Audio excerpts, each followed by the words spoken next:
Ex-inmates, what was the stupidest thing you've seen a new inmate do on his first day in prison? Spent a year in a Bangkok prison. It was actually the first and only other British guy I would encounter while I was there, and the moment he came through the gates I was called over to try and communicate and translate for him.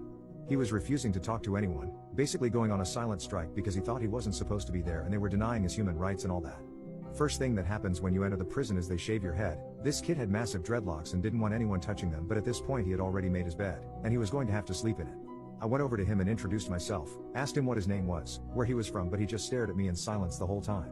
One of the guards gave me a photocopy of his passport so I could see his name, age and where he was from, etc. Against all odds this kid was actually from my hometown, so my face lit up. Finally I would have someone to talk to, and I'm sure we could chat and bond while we were in there.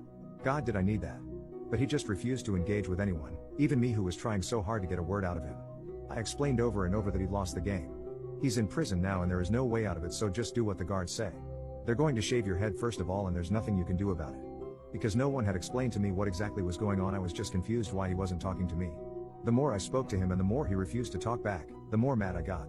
I just couldn't understand why he was being so difficult, and by the end of our encounter I was shouting at him, telling him to stop being such a little wuss and just accept your fate.